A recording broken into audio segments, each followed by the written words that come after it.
Hi guys, it's Pam Sam back in another video, and today I'm going to be reacting to Miles Bridges accepting the qualifying offer from the Hornets. So, Miles Bridges was a restricted free agent and accepted the qualifying offer, $7.9 million, to come back to the Hornets for this year. And with him accepting that, that means that he will be here for 1 year, so it's a 1-year deal, because him and the Hornets were far apart on extension talks, probably because he thinks he's worth a lot of money. He was played very well before his whole incident happened, but the Hornets are probably hesitant to give him a long-term deal after the incident that happened, so they probably want to see him play a year and then relook at giving up a big deal. So I think this is a good move basketball-wise, obviously off the court. We're not going to get into that, but for the on-the-court production, I think this is a great move because the last time he was on the team, the Hornets made the play-in, had 43 wins. He averaged a lot of points with the Hornets, averaging 20 points a game, and has a really good relationship with LaMelo from what we could tell, which is obviously a really good thing to bring him back, make LaMelo happy. Obviously, you want to keep LaMelo around, and LaMelo did sign a Supermax extension, which is a 5-year up to $260 million with incentives. So, very good by the Hornets to get him under contract because the longer you wait, the more money the contract's going to be because he can make All-NBAs, he can make All-Star teams, he could win individual awards, and all those things could increase the value of the contract. And also the salary cap keeps going up every year, so with that, the money's obviously going to go up for how much it costs.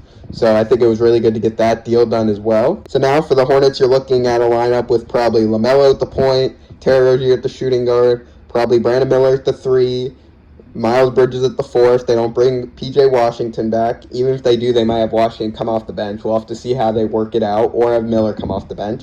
And then at the 5, you have Mark Williams, the center, second-year guy. And I really like that starting 5, and I think if everyone could stay healthy, I think this team would be able to do very well and at least at bare minimum make the play-in. Hopefully we get into the playoffs because they haven't done that in a long time and have the longest active drought currently in the NBA after the Kings made the playoffs this past season. So I think this should be able to help out the Hornets scoring and just help the team be better out.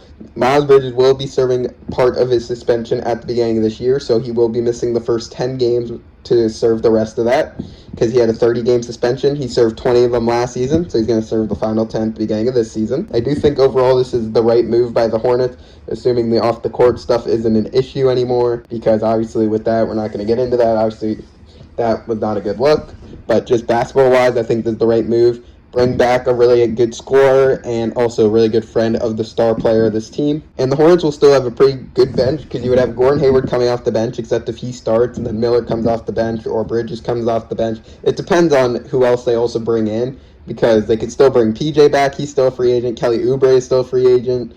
Steve Mikailu is also a free agent, but he would probably be towards the end of the bench with all the guys coming in. He probably wouldn't get much playing time if they brought him back, but we'll see. They still have a lot of free agents they got to figure out what they're going to do with. Also, you're going to have the rookies in Nick Smith Jr., Brandon Miller, who I already mentioned earlier, James Najai, I think that's how you say it. Sorry if I'm mispronouncing that, but he'll most likely just probably be with the Swarm, I think, because the Hornets are already going to have Mark Williams and Nick Richards probably as the main centers, but we'll see. Maybe he'll get some backup center minutes. And obviously you'll have Amara Bailey, but he's probably also going to be in the G League. So with all those guys coming in, I don't know if they're really going to bring back Steve Mikailu. So let me know down in the comments below what you think of this signing and also what you think of the Hornets going into this next season. I think they're in a pretty good position, and we'll have to see what they do with the rest of free agency. So far, all they've done is sign LaMelo to a Supermax and Miles Bridges accepting his qualifying offer. So that's all that's happened so far at the time of recording this video.